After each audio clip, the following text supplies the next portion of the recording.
understand you to testify that anti-Semitism is worse under the Trump administration? Senator, thank you for your question. You don't have to thank me. Okay. Your best thanks is to answer. Okay. Well, I'll tell you that anti-Semitism has been rising, especially since the 2017 But has the Trump Charlottesville administration attack. caused that? Is that your testimony? I wouldn't say the Trump administration has caused anti-Semitism. Has there been an increase since Trump has entered office? Yes. Do you see a causal? Mr. Racklin, I understood you to say that in answer to Senator Durbin's question, the spending reductions, reducing the federal budget would increase anti-Semitism. Isn't that what you said?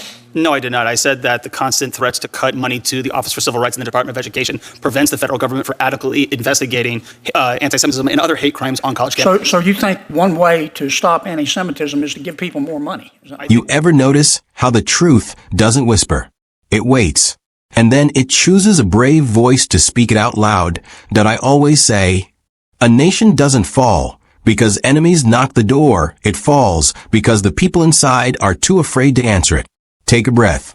Relax your shoulders. Let your mind open. Because today, what I'm about to break down isn't just any Senate moment.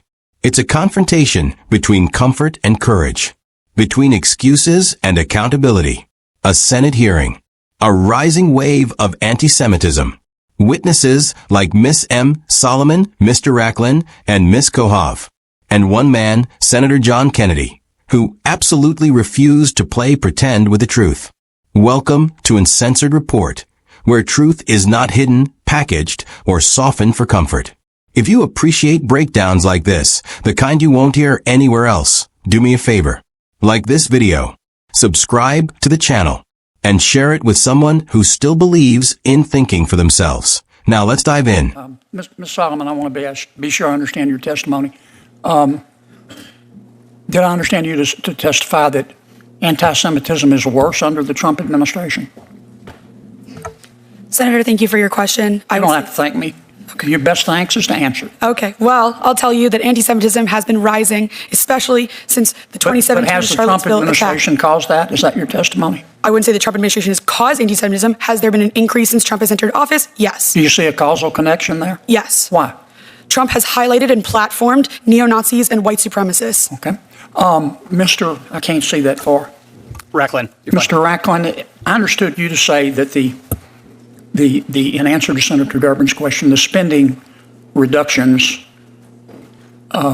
reducing the federal budget would increase anti-Semitism.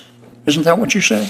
No, I did not. I said that the constant threats to cut money to the Office for Civil Rights and the Department of Education prevents the federal government from adequately investigating anti-Semitism and other hate crimes on college campuses. So you think one way to stop anti-Semitism is to give people more money? Is that right? I think one of the ways is to actually fund people that are actually designed to investigate anti-Semitism on college campuses. What's there to investigate? We see it. We saw it. Did you watch television? Did you see what happened at Columbia? Absolutely. Yeah. I mean, it was clear to me that the administration at Columbia and most members of the faculty believe passionately in diversity, equity, inclusion, and the right to hurt Jews. That's what I saw. Isn't that what you saw? I saw. Isn't that what you saw? I saw protesters against the war in Gaza and them using some anti-Semitic slogans and thoughts. I would say, however, that it's hard. But isn't that what you're telling me? That's not what you saw. Now, don't get off the subject on me now. You're telling me that's not what you saw. I'm telling you that it is difficult for the federal government to adequately address the issue of anti-Semitism. Are you telling me the Columbia administration and the faculty was supportive of the Jewish community? I think that they're You trying need to stop dipping into your ketamine stash. Into what? Excuse me? Now, if we're going to solve this problem, we need to talk about it. And it wasn't just at Columbia. It was at Berkeley. It was at UCLA. It was at Barnard. And Columbia has a history of discriminating against the Jewish people. They used to refuse to let Jewish students come to their university. Now, you can try to bubble wrap this, but that's what I saw. If you want to stop a lot of the anti-Semitism, maybe we need to stop teaching kids to be anti-Semitic. Sir, I would relish that opportunity. Let me ask you a question, Ms. Kohab. Did I say that right? Kohab. Do you think it's possible to feel compassion for the Palestinian people without hating Jews? Absolutely. Would you elaborate on that? Because it looks to me like many of our Ivy League universities, it's not they weren't the only ones. Some universities handled it well. Vanderbilt, University of Chicago, Tulane. But it looks like the administration was teaching kids, you got to pick a side. Mm-hmm. You either have to hate Jews or you have to be for Hamas. You can't be, there's no middle ground. Tell me what you saw. You've written a book about it. Maybe Mr. Rockland ought to read it. Just because we are testifying, I wrote a chapter in the anthology Young Zionist Voices about what's happening on college campuses, and my book is coming soon, so look out for that. Good plug, but so let me answer your question. Can you feel compassion for the Palestinian people and not hate Jews? Absolutely. I think that what I've seen on college campuses is a pushing of a Marxist framing of the way that you see the world. And this is not only in liberal studies departments. I've taken dance classes, I've taken creative writing classes, where your final project is literally called The Political is Personal. And what they're teaching you on college campuses is that the political is personal and that everything should be personalized. And there's a global north, a global south, a global right, and a global wrong. And the issue with college campuses and what's happening right now in the United States is that we're allowing ideology to drive violence. A society that says that you can commit violent acts based on your ideology because your ideology is correct is a society that's eroding. And that's what I see on college campuses. Now, you asked if I could feel Palestinian peoplehood, right? If I could feel compassion for the Palestinian people. Absolutely. And every night when I go to bed, yes, I pray for the Jewish people, but I also pray for the Palestinian people, for God to send them leaders that actually care more about their safety. Leaders that put their people's safety in order to propel an ideology at risk aren't leaders.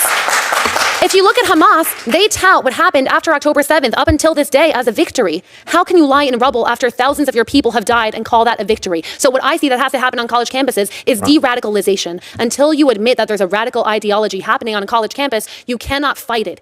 You cannot fight it. This Senate hearing was supposed to answer one simple question.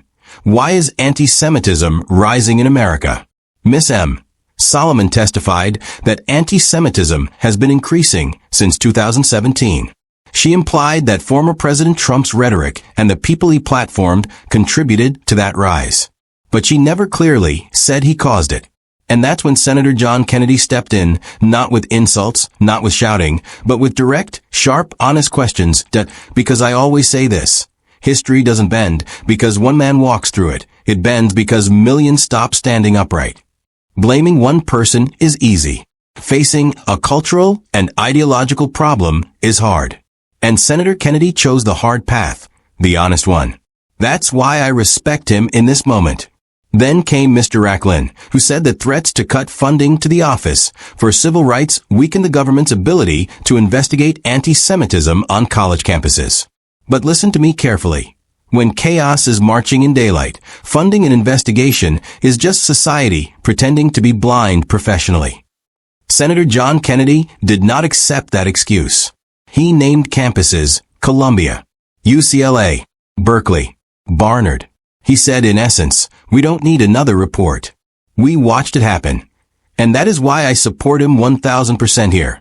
Because while others were explaining the problem, he was identifying the truth behind the problem. In a world full of polite lies, he chose uncomfortable reality. That takes courage. This is where Ms. Kohav said something that truly matters. She explained that yes, it is absolutely possible to care about Palestinian people without hating Jewish people. That middle ground still exists, but it's being erased. According to her, college campuses are teaching a Marxist-style worldview. Oppressor versus oppressed. Colonizer versus victim. Good versus evil. And here's my own proverb on that. The moment you teach a child to divide the world, you train an adult to destroy it. This mindset isn't just in political classes. It's in art, dance, writing, sociology. Everything is being forced through an ideological filter. Politics is becoming identity. Identity is becoming rage. And rage is becoming action. That is the real danger. And that is exactly what Senator John Kennedy was trying to expose. You don't need to be Jewish. You don't need to be Palestinian. You don't even need to care about American politics to understand this part. Once hatred becomes acceptable, everyone eventually becomes a target. And Ms. Kohav was brave enough to also call out Hamas, pointing out that real leaders protect their people. They don't use them as pawns for ideology. Here's another proverb I stand on. A society that teaches young people to hate today will beg those same people for mercy tomorrow. And that is why this hearing wasn't just political, it was spiritual. moral, civilizational. And John Kennedy stood in the middle of it, refusing to back down. Here is my real solution, not as a politician, but as a citizen who still thinks. Take political ideology out of education. Teach students how to think, not what to think. Make professors educators again, not activists. Force open debate back into classrooms. Remove identity-based grading and narrative control. Stop rewarding victimhood. Reward critical thinking instead. Because I truly believe this. A free mind is the enemy of every system built on control. And what I saw in Senator John Kennedy was not just politics. I saw resistance against mental slavery. If you stayed with me this far, you're not just watching a video. You are part of a community that refuses to blindly follow. You question. You think. You seek truth. And that is exactly what Uncensored Report stands for. Now I want to hear from you. Do you agree with Senator John Kennedy? Do you think universities are pushing ideology instead of education? Do you think people like Miss M. Solomon, Mr. Racklin, and Miss Kohov revealed something bigger? Drop your thoughts in the comments. This is a space for real conversation, not censorship. And if this message spoke to you, like the video. Subscribe to Uncensored Report. Share it with someone who values truth, because I'll end with this. In times of confusion, silence is the only true betrayal. This is Uncensored Report, and the truth continues with you.